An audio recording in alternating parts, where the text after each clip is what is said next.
where you can put your questions. You can do so during the entire webinar, and we will have a Q&A as part of the program. So my name is Jenny Granvall. I am currently an advisor on water policy and rights at the Stockholm International Water Institute, SIWI. And it is my pleasure to moderate this session today. Next, please, Malin. So in October 2021 and in July this year, the UN Human Rights Council and the UN General Assembly each voted to recognize that having a clean, healthy, and sustainable environment is to be regarded as a universal human right. Their resolutions on this topic are critical to address the multiple threats against the planet as a whole and to its water resources. We live in a world where all of us are experiencing too much, too little, too dirty, too polluted water at the wrong time, etc. And therefore we need to protect everything from freshwater biodiversity and ecosystem services to the water bodies that are instrumental to our drinking water supplies.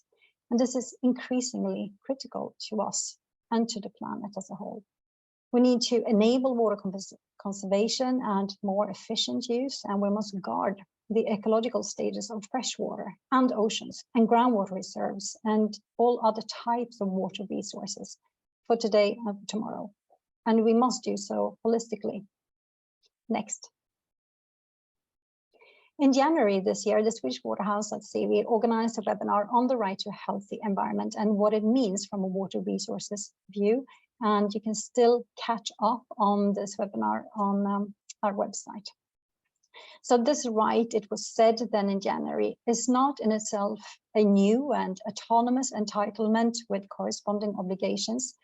Rather, it aims to remind of the environmental law and customary rights and multilateral agreements that already exist and add a human rights lens on all of this. Next. In a simplified way, we can compare the right to a healthy environment with the source to sea concept of flows, where you can go upstream to follow the flow of impact on water resources that ends up in the sea. Next. It was agreed by the experts gathered in January that this partially new instrument in the governance toolbox requires implementation that is more effective, more ambitious than what we see today.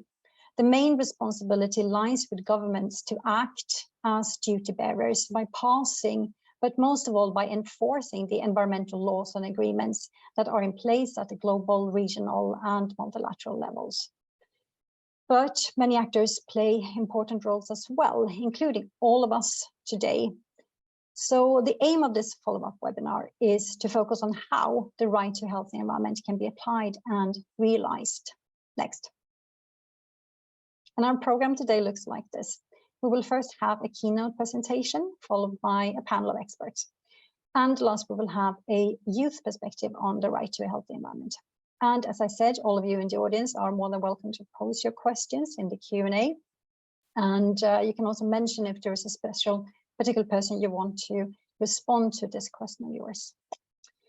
Our invited guests today are Professor Jonas Ebbesson, Director of the Stockholm Environmental Law and Policy Center at the Stockholm University of Sweden. And in the panel, we have Dr. Leo Heller, Hanna Neumeyer, Jessica Troell, and Georgette Mercade-Keene. I will introduce all of those later to you.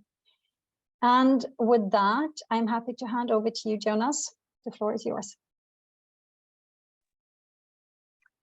Thank you very much, Jenny, and thank you, the organizer, for inviting me to this event.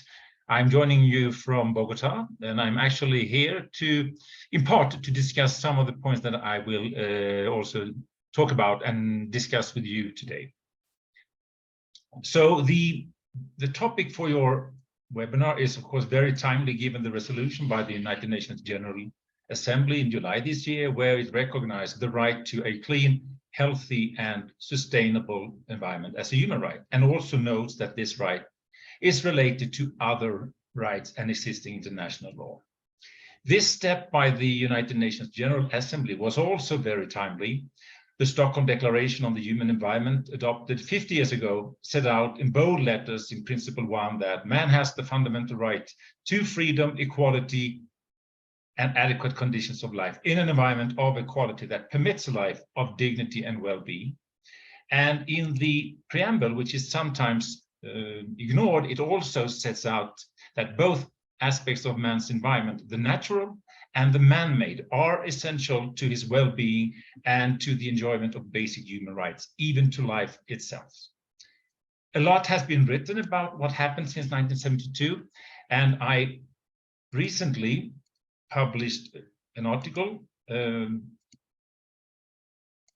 I just want to show to you on these points. And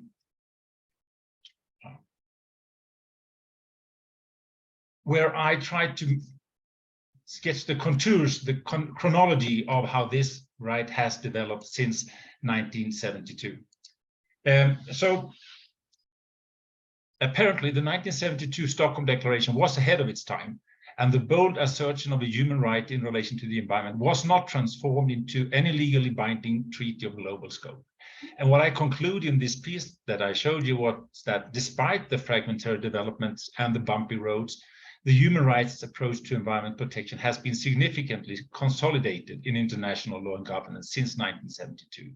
And keep in mind that this article was published just before the Stockholm Plus 50 conference in June this year, and thus also before the resolution. I also made the final point that much remains on the road ahead for a broader and more profound confirmation of the right to a clean, healthy, and sustainable development. While the human rights approach is not a panacea to resolve all environmental concerns and to assert due concerns for non-human species and interests that are not directly linked to human well-being, it is a key to ensure that no one is left behind in the pursuit for prosperity and sustainable development, which was indeed the title of the Stockholm Plus 50 conference. And then in July, this resolution was adopted. And my final quote from my piece is, I think, very important to understand the legal relevance of the UN resolution, is that not being legally binding does not imply not being legally relevant. And I think this is a fundamental point.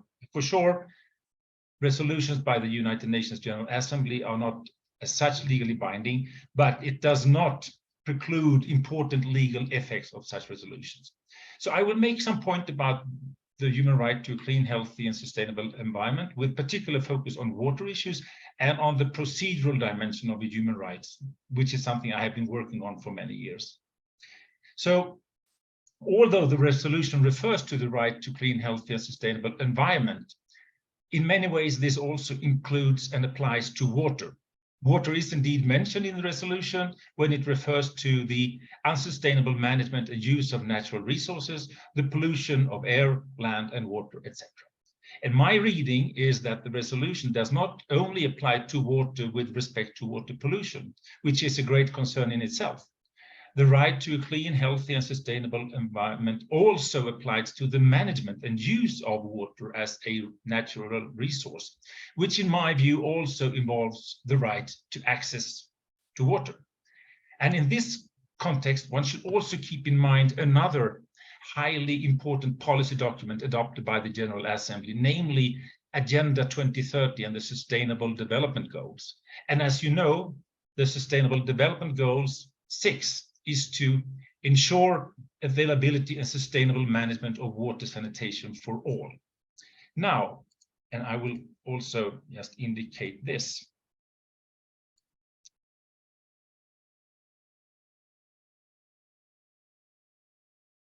In another recent publication of a colleague of mine, Edith Ellen Hay, and myself, you will find a highly interesting chapter about SDG 6 on clean water and sanitation by Joyita Gupta and Hilmer Bosch. And in their very critical chapter, the book consists of one chapter for each of the SDGs. And in their chapter on clean water and sanitation, they conclude that the Sustainable Development Goal 6 is a step forward in recognizing the holistic nature of water, although it does not define water as a public good or a common good or concern or heritage, and also doesn't reflect on whether water limits require us to redefine economic growth and other matters. And they do, and we also conclude that in our introduction to the book, that one can criticize the SDGs in general for not including specific references to human rights. And that was also the case with this chapter 6 on water. However, in our introduction to the handbook, where we extrapolate on all the chapters on the specific SDGs, Ellen Hay and I, we argue that Agenda 2030 and the Sustainable Development Goals provide a new cosmopolitan understanding of the sustainable development, which means that it focuses on how sustainable development addresses the concerns of each and everyone, meaning that they apply to all, just as the SDG 6 explicitly set out, and that the SDGs cannot be fully complied with if there is anyone left behind. Now, this, of course, links to a human rights approach, because it also links to the situation of each individual. And I think this is highly relevant for the right to a clean and healthy and sustainable environment also. And on this specific point, I do think that the resolution 36 that was adopted this summer can also be read to support the human right to access to clean water. And we can expand on what that means also for the interpretation of certain treaties more substantively. But I will move on to address the procedural dimension of the right to clean, healthy, and sustainable environment. There has been an amazing development in international law on procedural and participatory rights in environmental matters. At the time of the Stockholm Convention, if you would have asked any professor of international law about setting up a treaty regime on participatory rights in environmental matters, he or she, well, most likely it would have been he, would have laughed at you and said, this has nothing to do with international law. This is part of the domaine réservé of states. It has to do with sovereignty, with secrecy, with governance, and that is not subject to international law.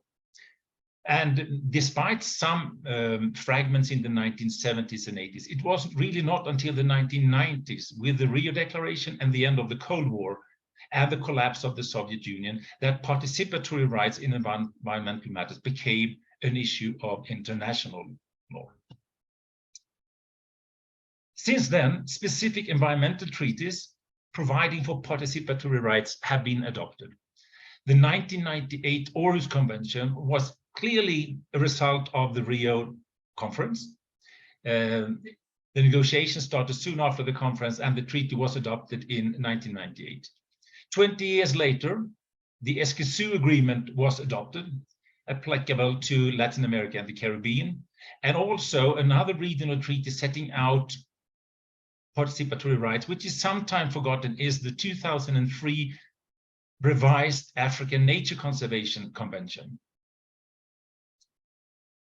I will say a few more words later on about the regional regimes, but importantly, while essentially no environmental treaty of global application adopted before the 1992 Rio conference includes any provision on public awareness, access to information, or public participation. Just about all environmental multilateral agreements of global scope adopted either at the Rio conference or after include such provisions. They do not provide for participatory rights, but they support public participation, and they can be used to further the rights-based approach to access to information, public participation, and access to justice, which we actually see to some extent within the context of the Convention on Biological Diversity. In addition, we see developments in international human rights law, in particularly in the jurisprudence under treaty regimes, regional ones, for Europe, the Americas, and Africa, confirming that participatory rights in environmental matters are human rights. While the human rights regime for Europe and the Americas, which were adopted before Stockholm 1972, do not include provisions explicitly referring to the environment, the existing provisions in these treaties have been construed so as to provide for participatory rights in different environmental contexts.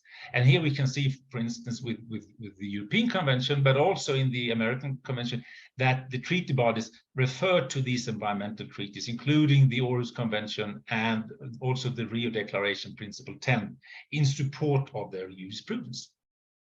The African Charter, adopted after Stockholm 1972, indeed has a provision explicitly referring to the environment, and so does the additional 1988 protocol to the American Convention on Human Rights. So we do see that here the right to the human right in relation to the environment is on solid legal ground.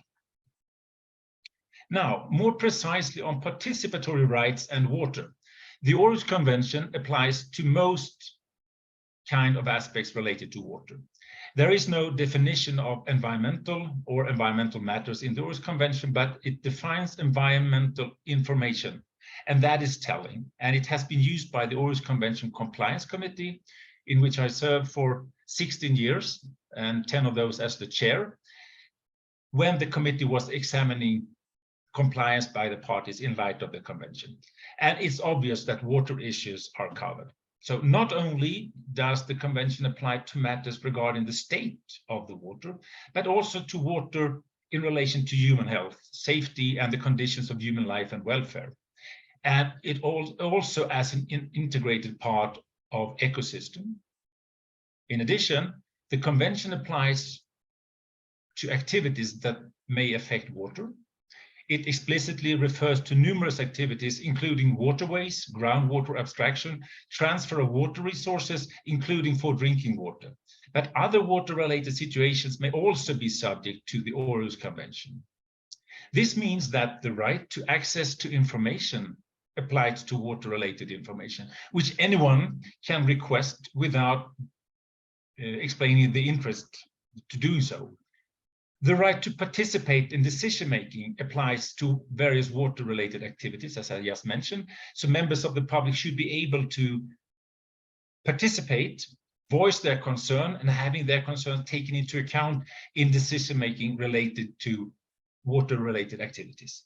And finally, the right to access to justice applies not only to cases where specific permits for water-related activities are issued, but also to other situations where private persons and public authorities contravene provisions related to water as part of the environment. So again, a very broad coverage, including many situations where water is involved.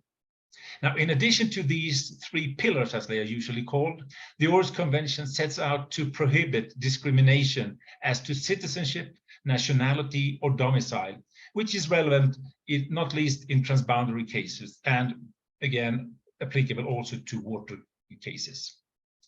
And finally, the parties to the Aarhus Convention must ensure that persons exercising their rights in conformity with the provisions of the Convention shall not be penalized, persecuted, or harassed in any way for their involvement. And this is a very important provision. We did work with this in this very serious case in the Aarhus Convention Compliance Committee, and I am happy to expand on that later on when I respond to questions and comments.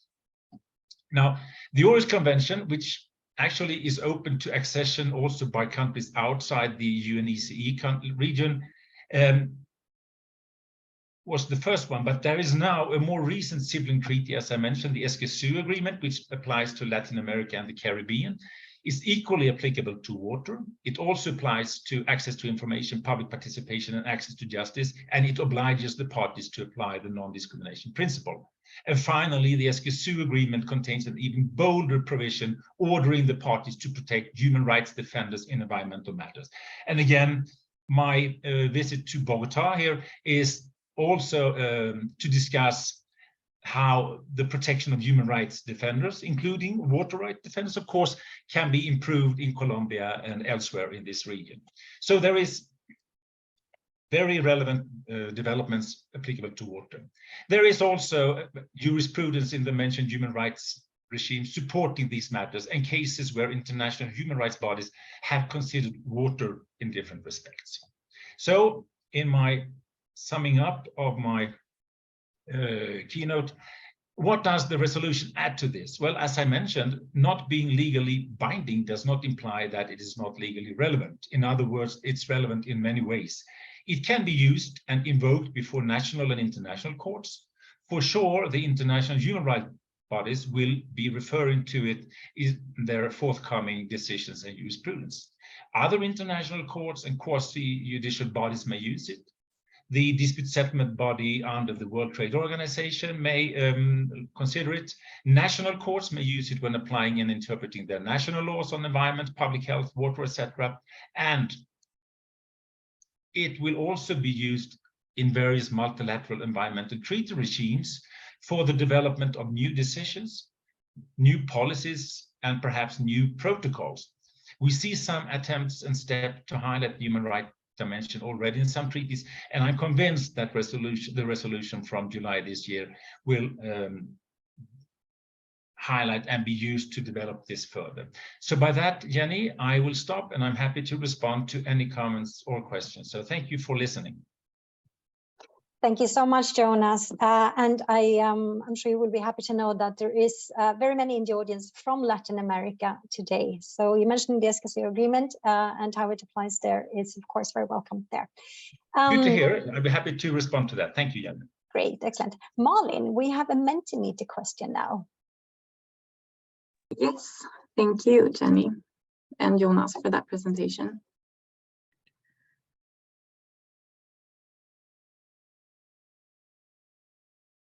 Okay, so I'm now turning to the audience in this virtual room, and I'll ask you to get on menti.com, either on your phone or your computer, and enter the code that you see on the top of the screen. And you should then be directed to a page where you can choose one of the options to this question. Who do you think has the most significant role in realizing this new human right?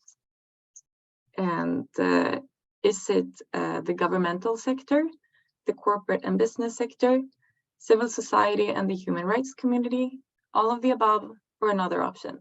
And if you choose other, you're very welcome to write that in the chat.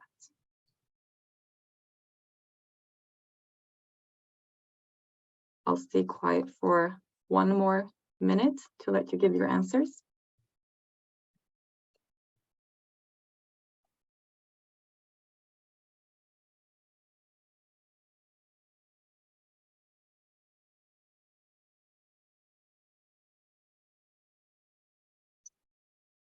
Okay, thank you. And as you can see, most of you have responded all of the previous.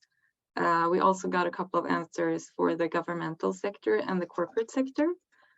And of course, the main responsibility lies on governments to perform by enforcing environmental law and policy.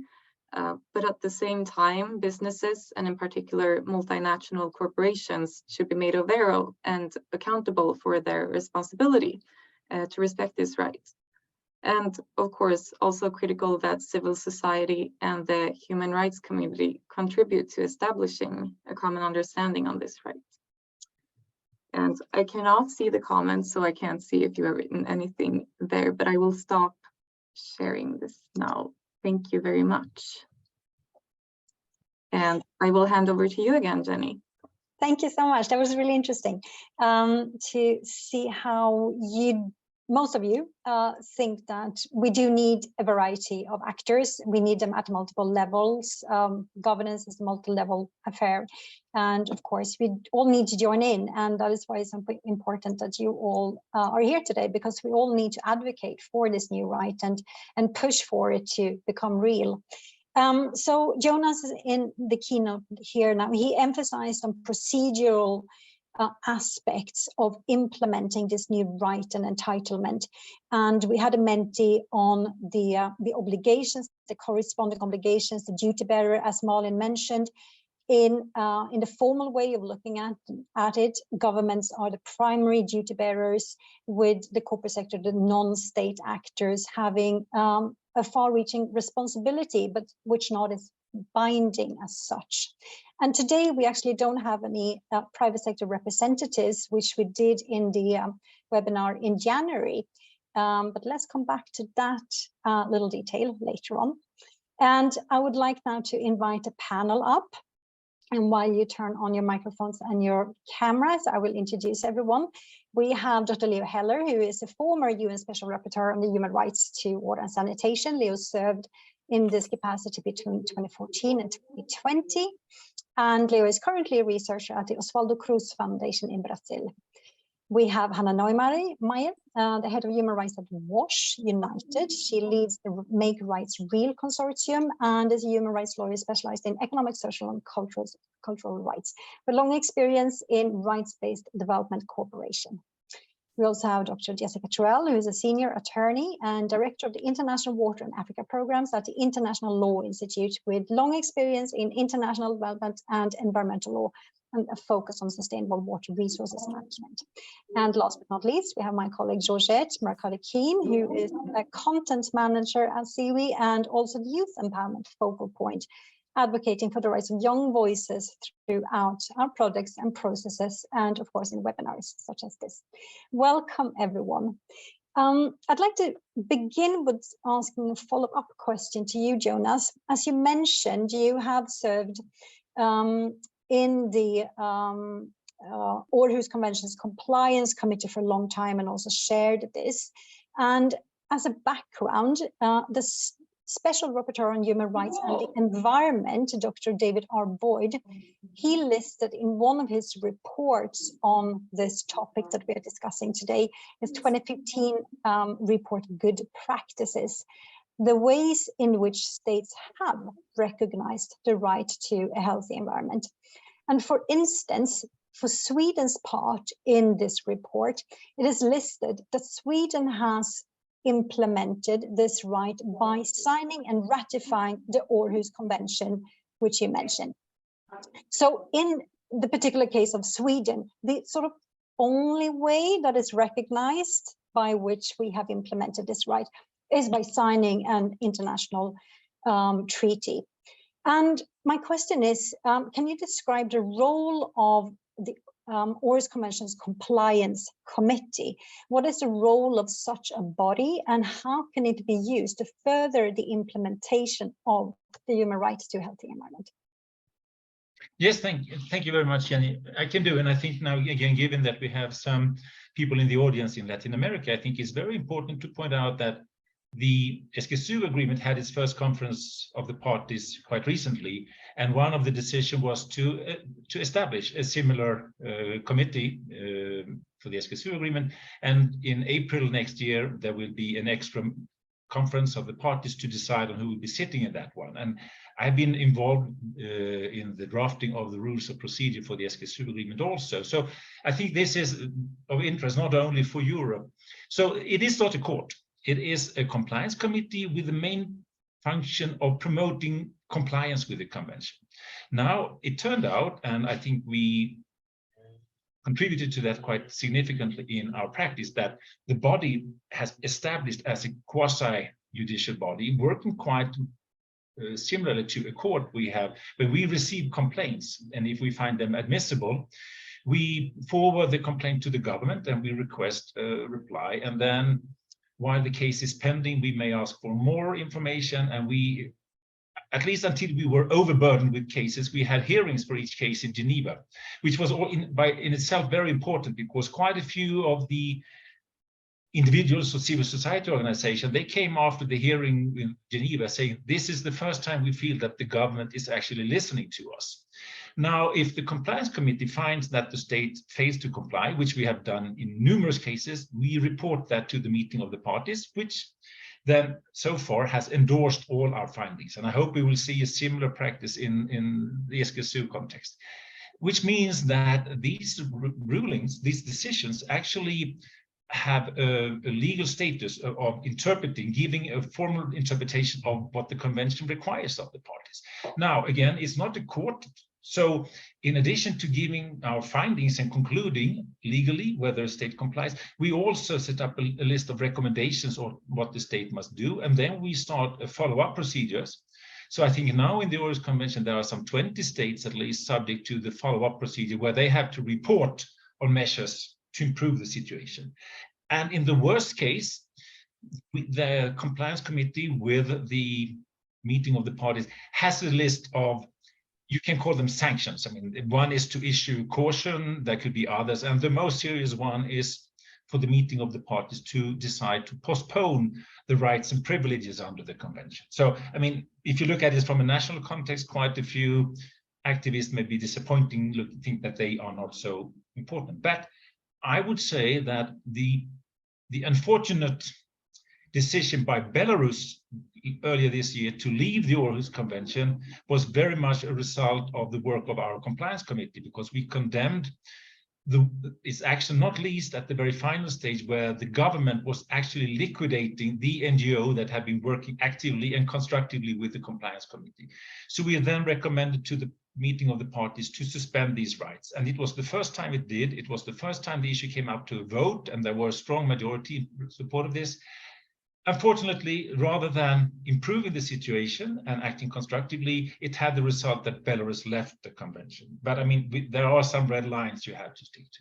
So I think that the procedure, the transparency, the independent review is very important, and just as important as any kind of sanctions to address this. And I think that this would be very important, and it would be interesting to hear Leo reflecting on this from the Brazil point of view. I think that this is something that could add to protecting also environmental defenders in Latin America, because that was what the case with Belarus was about.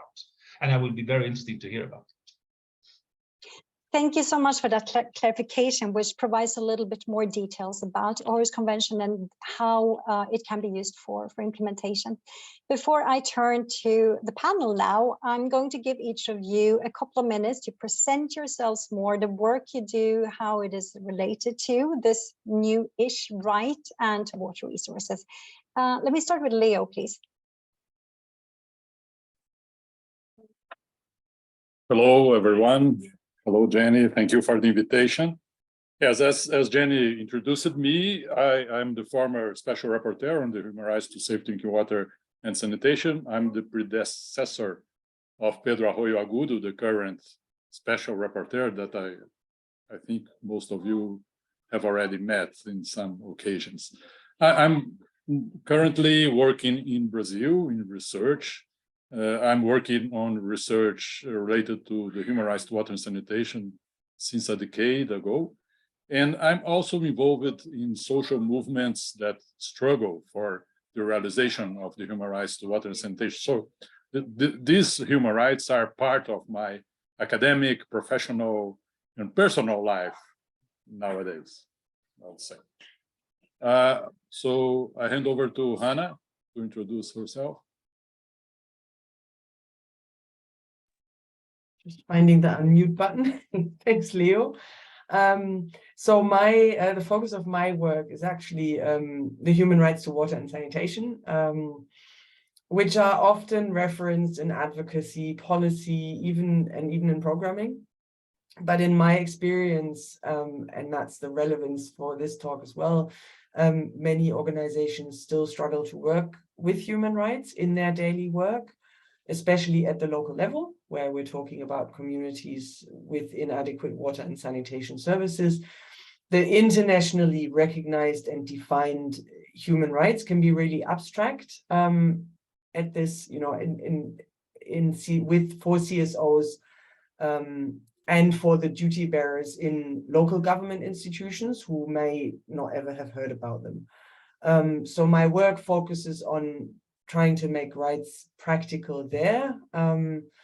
And the way we are doing this is with the Make Rights Real Consortium, a group of 7 organizations that co-developed an approach to enable civil society organizations to engage local government officials as duty bearers on systemic challenges to the realization of adequate water and sanitation services using human rights principles as guidance to local planning, budgeting, implementation, and monitoring processes that you will typically find in government offices pretty much across the world. They vary, but on a broader level, you can typify them. And this can create awareness, change attitudes, and also ultimately really the practice of those institutions in a constructive way. And so the reason I think I'm here is that I really think if we want to see the right to environment as recognized internationally have an impact, then it's similarly important to focus on these local institutions and what their role is in environmental protection, in enforcement, in forward planning to ensure sustainability of water resources. Assuming always that many of them will want to do the right thing, but need a little helping hand to understand how they can work more strategically, I would argue, yeah. Very interesting. Thank you so much. Jessica, please. Thanks, Jenny. So I'm Jessica Troell, and I am, as Jenny said, a senior attorney, and I direct the International Water Program at it's actually the Environmental Law Institute, ELI. And my work focuses on really improving water and broader environmental governance and strengthening environmental rule of law through more effective and equitable water and other environmental laws, regulations, and institutions.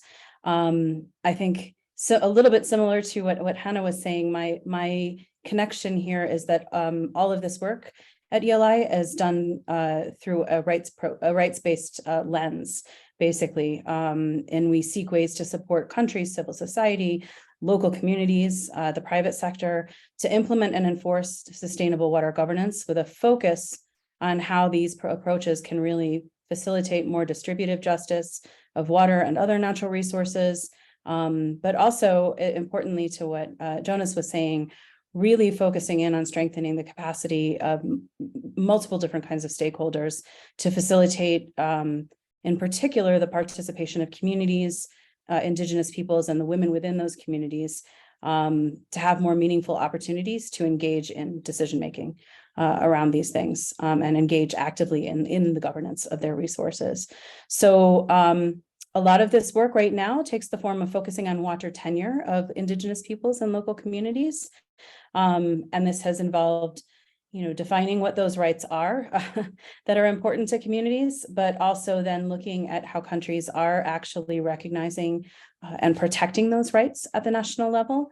And I think, this is really closely linked, although maybe not completely obvious at first, to the realization of both the human right to water and the human right to a healthy environment, as both provide a core basis for strengthening communities' water tenure rights and making sure the resource is protected, that everything, everything is available. But conversely, I think importantly to recognize strengthening communities' tenure rights contributes to more effective resource stewardship. And I can talk about that a little bit more later. But also, I think, we're really looking to find key ways. I think also, Jonas, you mentioned this, the need for strengthening intersectoral coordination, even within the water sector, and strengthening that kind of level of coordination as a mechanism for really helping support not just communities' rights, but also, the realization, not just their resource rights, but their broader realization of their rights to development, sustainable livelihoods, and so on. And I was very interested to hear the comment that you made about the the compliance committee, and that Escazú is going to be coming out with one of the other, I think, areas in which ELI has been focused and continues to focus in a lot of lower and middle income countries is on trying to find a role for international financial institutions, for other development partners, for the private sector to develop and hold and adhere to their own safeguards. And so this type of process that Aarhus has done so well is sort of a model for what we try to present as a possibility for engaging various stakeholders, not just the government, to hold them accountable to these resource tenure rights, but more broadly to the whole suite of human rights at the national level. Yeah, I'll stop there, and thank you so much for having me. Thank you so much, Jessica. I do think that I will come back to you and ask you later on to explain more in detail what tenure means. But let's come back to that, because first of all, I actually want to ask Hannah, in a blog that you wrote when the Human Rights to Water and Sanitation celebrated 10 years after their formal and official recognition, You wrote in this blog very pedagogically, I think, and it does apply also now, that ultimately realization happens when the daily practice of institutions integrates human rights. Can you elaborate on what this means for the right to a healthy environment?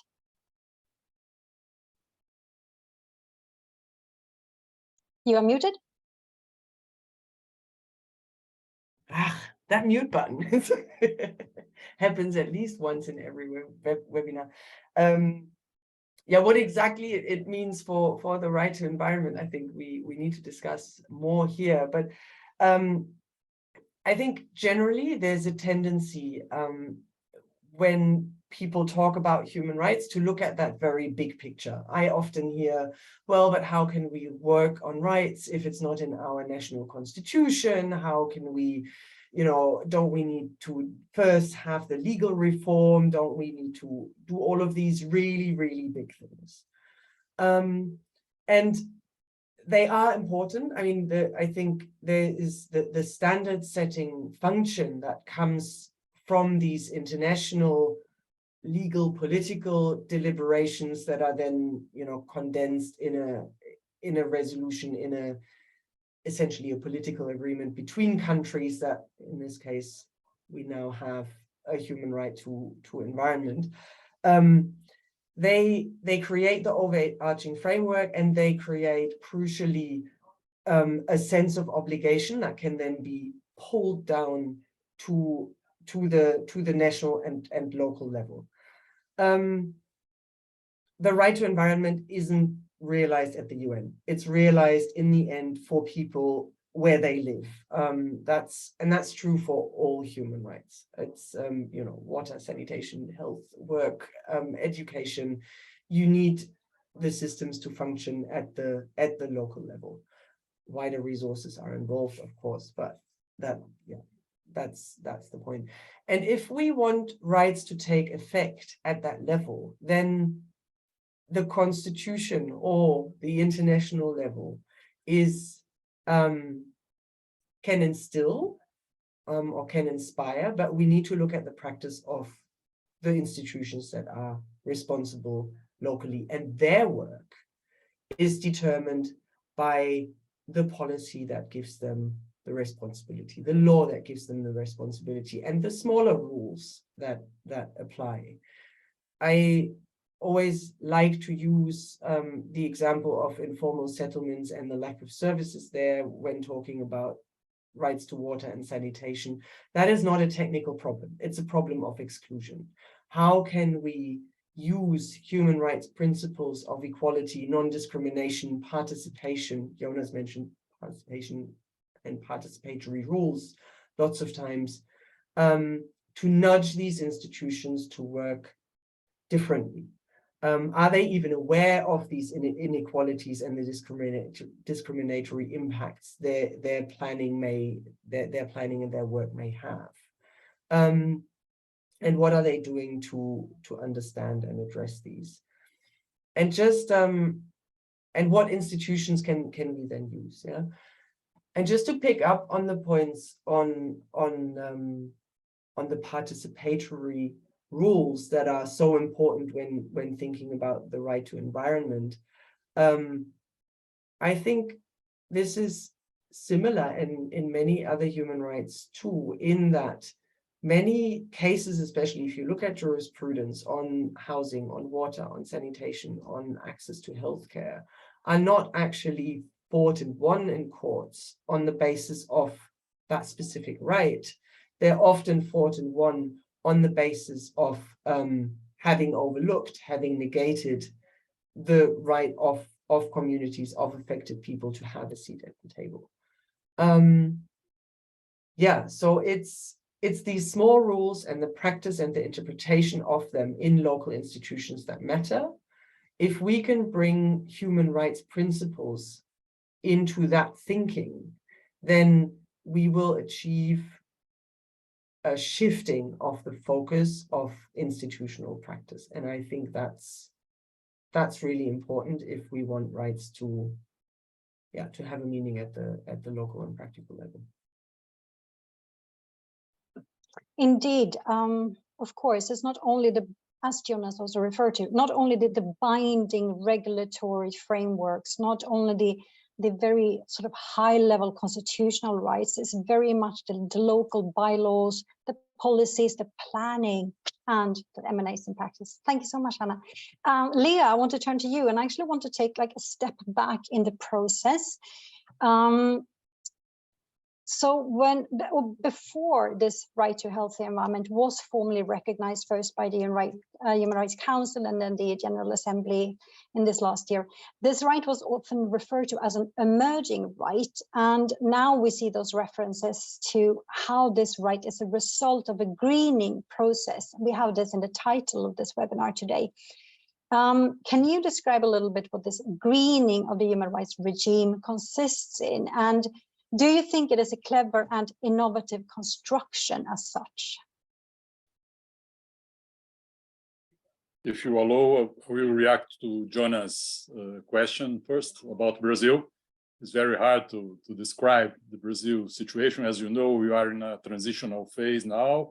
We have a new government elected that will be in power in the beginning of next year. And we are finishing a very, I would say, dark period of attacks, persecution against the defenders, the environmental defenders, the human rights defenders, the water defenders. It was a very hard period. And the defenders were considered usually by the government as enemies of the society. So hopefully we will live a new era next year, from next year on, and this will stop. I'm very confident that this will stop. But based on that, I really think that the application of the international agreements, such as the Escazú agreement, will be very helpful for the country to show the limits of this relationship between governments and defenders. So I really think that we need support. Brazil needs support from the international treaties and bodies in order to show to the country what is the right way to look at these defenders. Relating to the question that Jenny posed, I wanted to make a point. I would say that the recognition that a clean, healthy, and sustainable environment is a human right by the Human Rights Council in 2022 and the General Assembly this year has been a celebrated achievement. I'm very sure about that. I personally, while Special Rapporteur, supported the proposal and welcomed its adoption at that time. For me, this recognition brings the opportunity for a fruitful feedback between the human rights to water and sanitation and the right to a healthy environment through building interactions and identifying positive overlaps. Both rights benefit from this feedback, and I'm sure much has been formulated on this reciprocal approach. So the greening, as Jenny mentioned, of the human rights to water and sanitation is very welcome. But I think that one challenge that deserves attention, however, is how to address both rights in an integrated way without missing the identity of each right.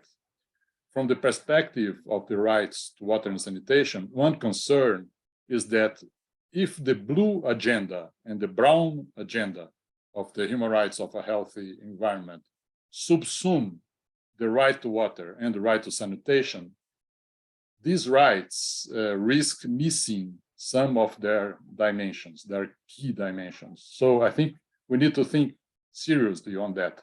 For instance, if we reduce the 2 billion people lacking safely managed water services only to drinking contaminated water, we miss the very dramatic dimensions of accessibility and availability that explain most of this figure, most of this deprivation. And these are more related to the core of the human rights to water and sanitation, not necessarily from the human rights to the healthy environment. In the sanitation field, if we focus mainly on water and soil contamination due to a lack of adequate sewage disposal, we can miss the challenge of providing adequate services for on-site or off-site sanitation, which affect 3.6 billion people worldwide. So let's restore peace with our rivers has become a mantra when we look at the human rights to water and sanitation through the lens of the rights to the healthy environment, which is great. I'm not sure, I have no doubt about that. But this mantra must not make invisible the very need of billions of people worldwide to receive proper water and sanitation services, together with hygiene facilities, with dignity, protecting their health and their human rights. So my message mainly is to not to lose, not to miss the identity, the very identity of the human rights to water and sanitation, while integrating both rights.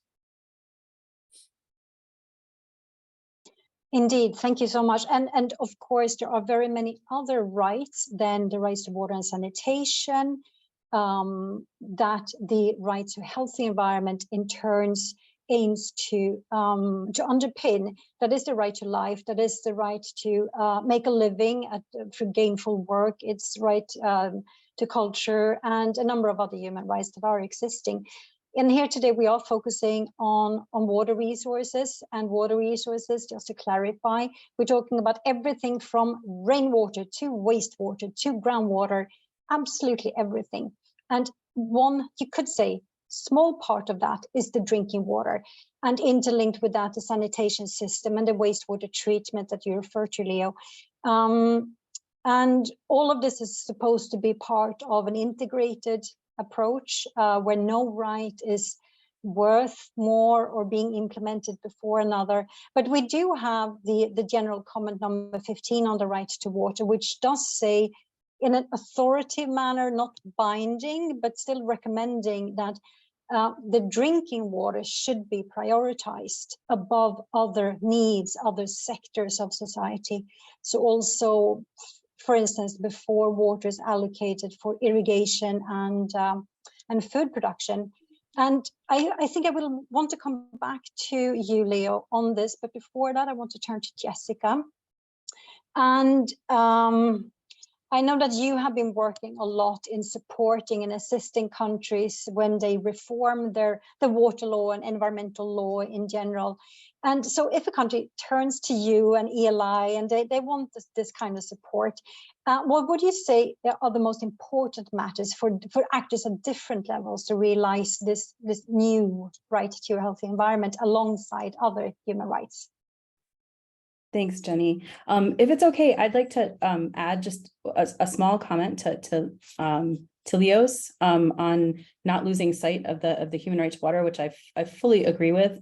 But I would complement that with the notion that this more integrated approach that Jenny was referring to opens an important discussion in the context of the work we've been doing on community-based water tenure, to think about particularly, and this does feed into your actual question, Jenny, because it's about how do we structure national water laws effectively to realize these rights. And one way in which we have not been realizing the rights of communities is by not providing effective legal tools for either exempting them from permitting or providing other mechanisms for recognizing customary water rights for communities. And you know, while countries, we did a 15-country study looking at this, and all countries except one exempted domestic rights in line with the human right to water core definition.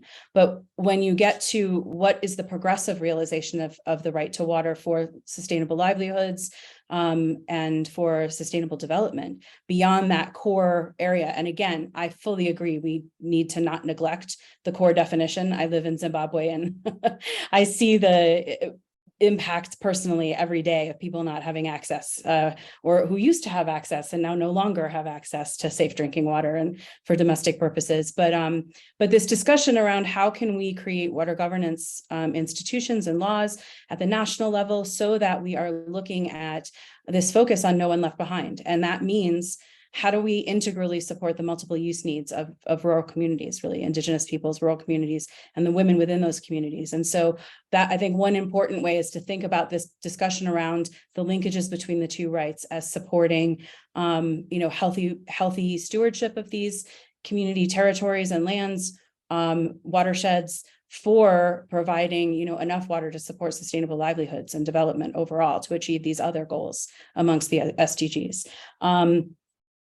But coming back to your original question, Jenny, I think, in addition to what I just mentioned, I think one of the key things that keeps coming up over and over again that kind of, I think, stands in the way of linking these two rights effectively at the national level and promoting their realization is this institutional and legal fragmentation, both within the water sector and across the water sector and other relevant sectors like agriculture, mining, et cetera. Even within ourselves discussing today, we had to sort of clarify this isn't just about WASH, this is about WASH and WRM and all the different kinds of water. And we've been struggling for years to have IWRM, integrated water resource management, and including water services.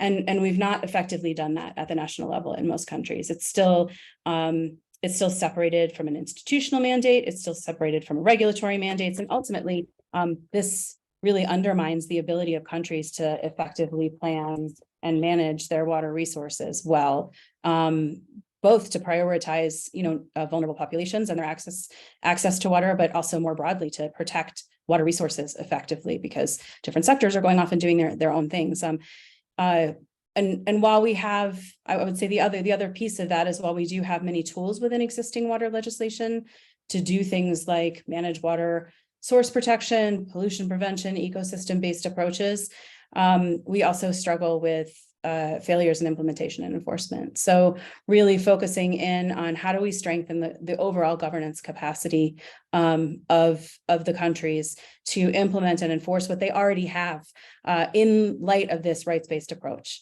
this integrated rights-based approach.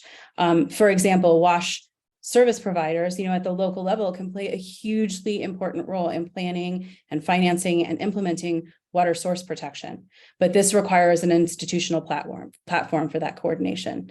And often, despite best intentions, local governments who have a mandate for providing rural water services and other actors are separated, and catchment management, for example, managers are separated out, and they're pitted against each other for very scarce financial resources. So they don't have as much incentive to cooperate in a meaningful way to achieve these goals. I'll stop there. I don't want to go on too long. I have some other ideas, but maybe we'll get into them as we move forward through the discussion. Very interesting, because of course, reforming the legislation as such, whether this is at the constitutional level or the very, very local level, must go hand in hand with the actual capacity, the resources, and so on, for implementing them, for enforcing them, and the political will, etc., to do so as well. So thanks for bringing that up. And everyone in the audience, do put your questions in the chat. Until I see any questions there, I will continue with the panel. And Hannah, I'd like to just continue with what Jessica has just said. So if we look at the human rights to water and sanitation, they, in a simplified way, they take focus on the supply service point. Whereas this new-ish right to health and environment has a much wider scope, and it applies to water resources upstream and downstream of this water resources point, if we again look at this in a very simplified way. But what would you say to complement what Jessica just said? How can we best move away from this rather narrow focus of WASH as a focus on infrastructure and on just achieving the SDG 6.1 and 6.2 and the JMP indicator there? So in practice, what is your experience there? How can we do this? Yeah, so I I totally agree that the interrelated nature of it all actually is crucial. I just, as I was listening, thought of a sentence that probably every resolution on any human rights says, and this is that all human rights are interrelated, interdependent, and indivisible. Yeah. If you do not have water and sanitation, you will have trouble with your health. You will have trouble with all kinds of other things. If the environment is not protected, you'll have dirty water, to simplify again.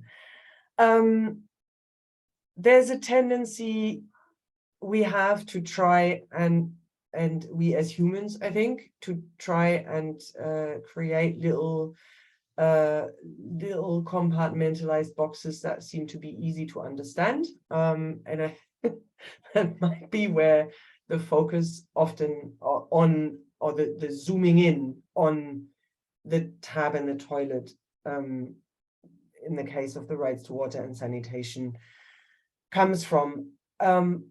I would think, and Jessica already hinted at this as well, if you ask a community that does not have adequate water and sanitation service provision, you will find a community that will also struggle with a lot of other things. If you ask them what they need, and if you take participation seriously, you may you may hear that their first focus is to upgrade the health center, or to clean up the river, or to build the toilets or the school, or I don't know what. So I think there is a huge problem with us all. I would argue, I'm certainly including myself in this in many ways, in our institutional mandates being exclusive to a single topic, rather than trying to work in ways that respond to what is needed, and that are in that sense also, well, that's a different point. Never mind that point. I think maybe that really is the one point, is a silo isn't helpful. The needs of the communities will not be one or the other or the next thing. They will be a mix of things. Using human rights as strategy there, I think, to instill a sense of obligation into the institutions that we need to work with. Also, potentially to use accountability compliance mechanisms to push for change, are all strategies that we can use, including in development cooperation. Advocacy by civil society organizations is hugely important to make changes. Discourse with government and so forth, based on what people need and the totality of rights. Well put indeed. The totality of rights and what people actually need. So maybe that is the crux of the matter, that we don't ask people what they need. We just go there assuming that we don't see enough toilets here or latrines. So we need to first of all ensure that that is a fulfilled need. But you said something about taking participation seriously, and that leads me back to you, Jonas. Would you say, if we think of Arnstein's ladder of participation that was developed in, I think, early 1960s, and that's about participation in public decision making and how it can be made meaningful, and it goes from the bottom, where the bottom rung is tokenism, really, and the uppermost rung on this ladder is actual delegation and empowerment. And we of course want to come as far up on this ladder as is possible and realistic. But if you look at the reality today, Jonas, but also where we want to go, of course, with this more broader right to a healthy environment in relation to water resources. Do you want to comment on that, and what is needed and what is there in terms of instruments?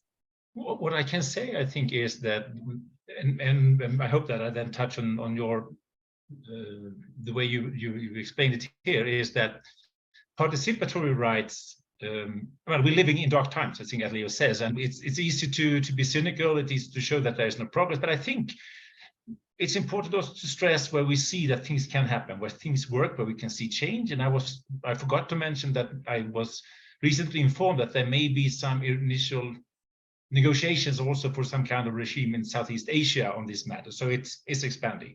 Now, to your point, we can see in the climate change area now that all these lawsuits brought around the world is a way of, it is an access right rather than perhaps a participatory right, but it is an example of how international law can be used from below.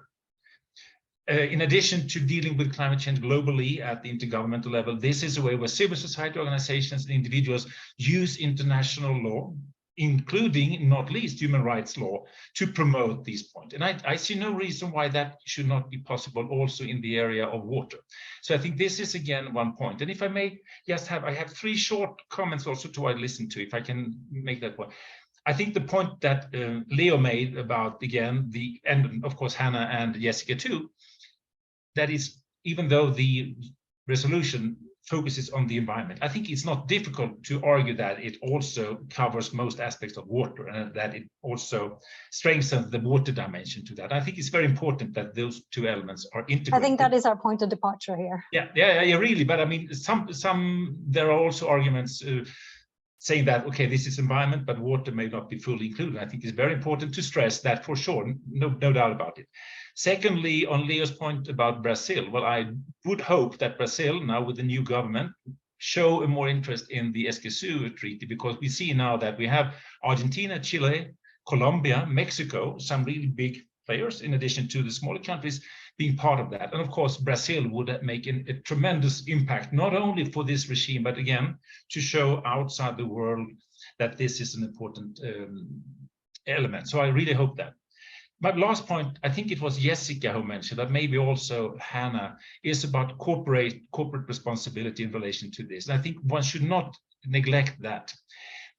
Again, I mentioned that had we looked 50 years ago, no international lawyer would have thought that we would have international law on participatory rights.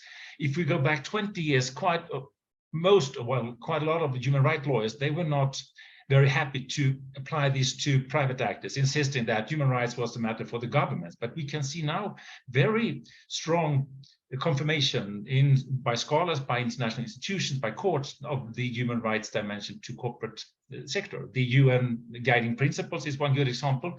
The proposed EU directive on corporate sustainability due diligence is really an important example where you can use the human rights arguments. And I think here, again, the resolution from July can be referred to push corporations also in the area of water to take that into account on a corporate basis, not only when they're forced by authorities, but really to do that as part of their due diligence. So we shouldn't really not underestimate that route, I think. Thank you so much. And indeed, I promised I was going to say something more about the corporate sector, the non-state actors. And in January, we had a representative of IKEA with us. And she, of course, reflected and described the work that this company does under the UN guiding principles, and soon also under the binding EU legislation. And due diligence is something that they take at heart, and many other multilateral companies do as well. And water resources, she gave the example of the textile industry and how going sort of upstream, or at least link with different actors in the value chain, is of importance to apply the UN guiding principles. So that is one way of the corporate sector to look at various different water resources and the totality of the impact, but also access issues, of course, in hotspots where availability of water is more and more precarious with climate change. So hopefully in our next webinar on this topic, because this is a series of webinars, we can also zoom in more on the corporate sector and the responsibility and how this is indeed evolving, and how there are large expectations on this. And that also links to what you mentioned, Jonas, with climate lawsuits. And we had the case against Shell, which I believe was 1.5 years ago, which has not yet seen its final resolution. Very interesting here. I still don't see any questions from the audience. Don't be shy if there is any clarification that you feel we should have. For instance, what is water tenure? And Jessica, let's go to You want me to jump in on that one? Okay. What is And why is it relevant? Water tenure, and why is it so relevant here? Yeah. Why is it so relevant? Thank you. Well, I don't mean to keep diverting, but I really appreciate what you and Jonas both mentioned about the private sector, and wanted to say it's not just about where they're not being forced to do the right thing. It's also coming into countries where the government's not doing the right thing and upholding standards with the communities in which they operate, where nobody else is actually protecting the environment or protecting their resources. And that can be a really, critical stopgap measure, as you said, sort of hotspots for degradation, but also hotspots for, governance issues. So in terms of water tenure, I'm not going to get into a huge, long discussion around this, but it's like, obviously water and land are different in terms of, water is a fugitive resource, so it flows across properties. It's used inherently by multiple users, but water tenure is really the idea that there's a set of relationships, and those can be defined either legally or customarily. And those relationships are between people as individuals or groups, communities, with respect to their water resources. Very similar to the way in which we kind of perceive of land or forest tenure, but with the idea that the rights that constitute water tenure are somewhat differently defined inherently because of the nature of water itself, that it flows in and out of territories and across land, that it is inherently shared. And it is also increasingly, I think, Jonas, you mentioned the idea of, recognition of water as a public resource, and that's increasingly happening at the national level. And so realizing that this sort of public trust is established for taking care of this resource for all users. And what that means from a rights-based perspective is looking at the most vulnerable users. So Indigenous peoples, local communities, the women within those communities. And so the work that we've been doing on water tenure has really been, like I said before, around kind of defining what the bundles of rights are for communities, but then also looking specifically at ways in which countries are or are not recognizing and protecting those rights in face of climate change or demographic shifts or increasing scarcity or private sector investment, which are often prioritized by countries. And what we have found is, unfortunately, that there are many legal gaps. While there are some very strong ways to protect communities' water tenure and vulnerable populations' water tenure, there's also a number of gaps. And I think one critical thing to note here is the inherent linkages between land and water tenure, between forest and water tenure, between fisheries and water tenure. And the fact that communities, coming back to Hannah's point, communities don't think about these things as separate resources. They think about these as an integrated whole, where the resources they're using are, the stuff of life, livelihoods, health. And so looking at taking an integrated tenure-based approach is another way, I think, in which we can reinforce the integrated rights-based approach. Because if you break it down, it really is about providing communities with the resource rights that they need in order to steward their resources effectively. And that's the last point I think I want to make. I could go on about water tenure. Please follow up with me if you're interested. But recent research and other work by the World Resources Institute and others have made really compelling arguments that tenure security for local communities can translate into actual monetizable inputs into conservation of territories, including water resources. So, looking specifically at, investments in water cycling and hydrological services for downstream water uses, but also just across all resources, the investment that communities are making, if you actually kind of monetize it, at least in the place this research was done, it actually amounts to more investment in conservation than the countries are putting into these territories. And so the idea being that, one huge untapped or potential area for really pushing forward both the rights to a healthy environment and to water and sanitation is to secure the tenure of the 2.5 billion people that make up the indigenous and local communities who collectively and often customarily, and this is where their rights are often least recognized, steward half the world's land, but only hold legal rights to about 10% of it. So there's a huge amount of work to be done in terms of recognizing, and particularly water tenure, which is kind of an emerging area of recognition. But we are working with FAO now that has given a new mandate to have a global dialogue on the good governance of, or the responsible governance, I should say, of water tenure. And I think this will be a really amazing opportunity to link some of these rights-based approaches into how we inform governments on what that responsible governance looks like. It has to take these land-water linkages into account. It has to focus on these rights-based approaches. It has to recognize legitimate tenure resources in order to support the realization of the whole suite of human rights for these communities. So I hope that made sense. Thank you. It certainly does. And we do have a follow-up question right away from Virginia, who writes, I wonder how the concept of water tenure affects the fact of women's traditional lack of access to land tenure. Does taking a water tenure approach improve women's access or gender equality towards access and control of water resources? I'm so happy you asked that question. One of the key indicators that we have been looking at and really trying to expand is gender-specific water tenure. So do women in particular have access to water governance or broader environmental governance and decision-making that would include their water resources? And the answer across the board almost universally is no. While there are some countries that are notable for having some provisions on that, there's a huge room for improvement, particularly in water legislation.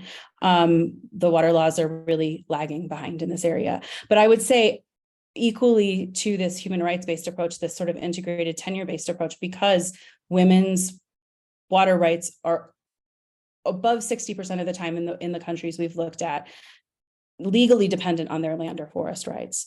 That yes, it's a huge mechanism for bringing light to the inequities in access to resources. And if we can bring all of the data on the fact that women are, 43% of the agricultural workforce, and they're not just domestic users, they're productive water users, and they're also in a lot of research shown to be better at sustainable management of water resources. Again, lending itself towards getting the women involved in realizing both of the human rights we're talking about today is absolutely critical. There have been amazing research showing that women more equitably share water. And so, yeah, there's a lot of connections. And thank you for raising that question. Thank you. Indeed, time is running so fast here. I want to turn to Leo with a question relating to what you said before about the fear, the danger that the human rights, water and sanitation will be subsumed under this wider rights to healthy environment umbrella, if you will. Because there's also been raised concerns that there might be conflicts between, for instance, the need or the desire to set aside a certain area as a nature conserve, whereas the people in that area and their need, for instance, indigenous populations in a certain territory, their needs to actually use the water for various different needs, including for drinking water and domestic needs, and for productive uses, of course. So can you elaborate a little bit on that, the conflict that may, as you... Yeah, I would not say conflict, I would say complement, integration, and distinction. I think there are two ways to look at this question. One is to look to the right to water and sanitation from the right to a healthy environment, and the other is the other way around, to look to the healthy environment through the human right to water and sanitation. It was mentioned before that maybe the human rights to water and sanitation is a question of infrastructure. I don't use infrastructure as a way to realize these rights. I use the word services. And I think services is much more than infrastructure. And it dialogues, for instance, with several things that Jessica brought here. So services means a whole architecture of the water sector that includes institutions, providers, regulators, community participation, funding, etc., including, in some cases, the need to build infrastructure. But this infrastructure is not necessarily huge infrastructure. It can be only to facilitate ways to access water or dispose adequately of the sewage or of the wastewater.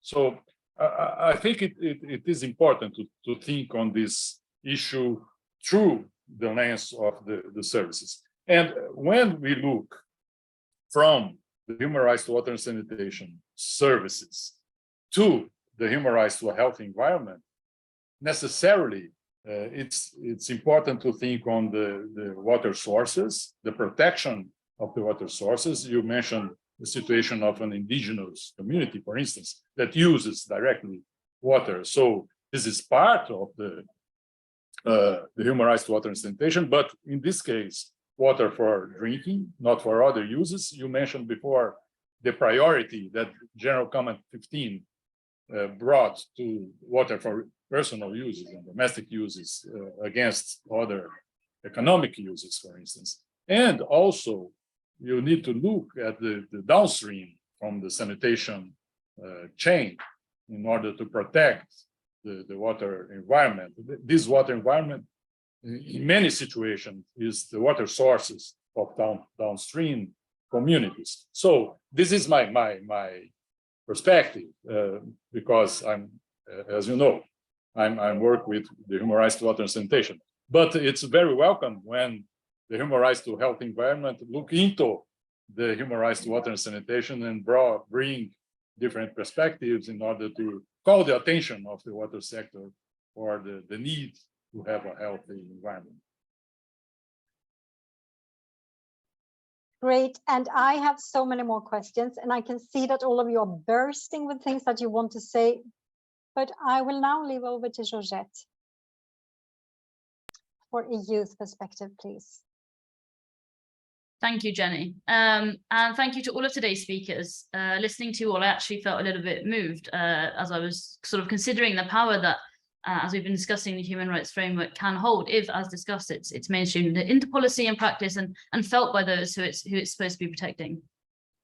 So as has been said, we need to take participation seriously. And there's two ways I want to talk about youth here, as right bearers, but also as protectors or enforcers of that right.